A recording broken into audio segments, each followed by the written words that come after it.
Hello and welcome to my take on hummus. We're going to make a raw hummus and it's going to be very, very delicious. Hummus is something that you can eat with just about anything, so it's a really, really wonderful staple. I have a pot of hummus almost all the time in my refrigerator, and I'm always telling the kids just grab a carrot or get some celery and dig into the hummus. They don't always do it, but it's a really, really good thing to have in there, and it's so good for you. So with a raw hummus, what we're going to start with are some sprouted beans.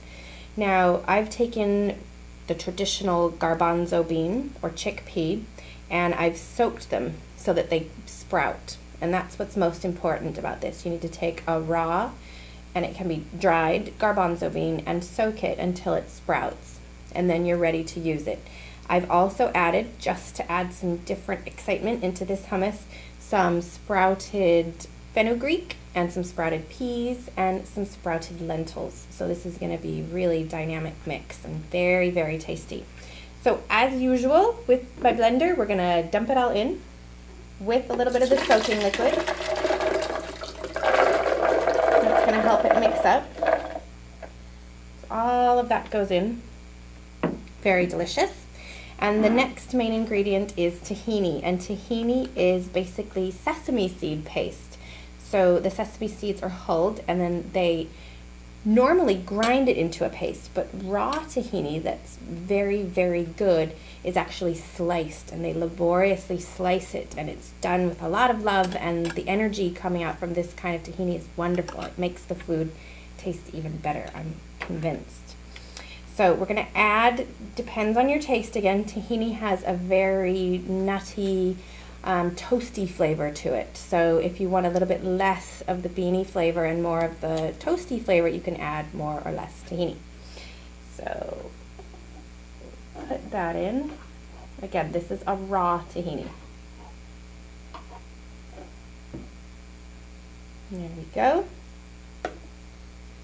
And then, as with so many of these raw recipes, we're going to add some lemon juice, helping to keep it fresh with the citric acid and really giving it a beautiful flavor, helping complement some of the creaminess of these beans that we're using.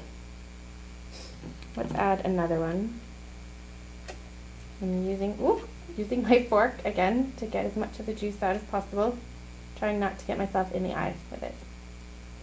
All right, then garlic. Gotta have garlic for hummus to be delicious, I think. If you're not a garlic fan though, you can absolutely leave this out. But to me, it wouldn't be hummus without lots and lots of garlic. Okay, so next thing is some raw, unrefined, cold-pressed olive oil.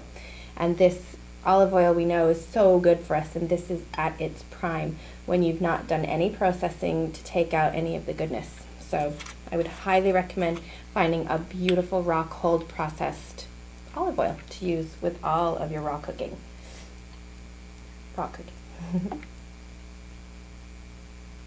Okay, we'll put that in. Oops. And then we're going to add some of my favorite, the herbamare. I've talked about this before, and it's herbs and minerals that have been steeped in French sea salt for a year. And after that's steeped and all the goodness is accumulated in the salt, they scrape the crystals off the top and grind it up into this. It's really beautiful. Lovely flavor. And a lot of people would add soy sauce. And then the last thing that I like to add is cayenne pepper, because I really like a little bit of spice. You may not think that's a good idea, and that's okay. But I just like to shake in some of that. You could, just like any of these recipes, literally add hundreds of different things to your tastes. You could add fresh herbs. You could add a jalapeno pepper. I have seen hummus with so many different things in it. You could add some beautiful raw olives that have been dehydrated. The list is endless, and just have fun with it. Mix and match and add whatever you like for your taste. It's such a delicious meal. Okay, so lid's going on. and we're gonna give this a whiz.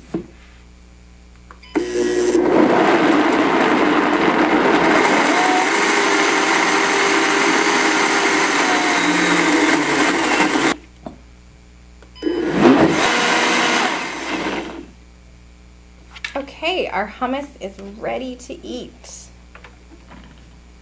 It's a beautiful texture, velvety and smooth, and I can smell the fantastic garlic and the beans. Ooh, it smells nice. And I'm going to dip with one of these flaxseed crackers. It's flax seeds full of omega-3, 6, and 9s, and these have been dehydrated, so they're raw also. Take a nice big dollop of that. It's so good, and it's really nice to have added the different sprouted beans. I can taste that fenugreek in a really beautiful, calm way, and even a little bit of the peas. So beautiful and so good for you. So there you go. Beautiful, organic, raw hummus. Thank you.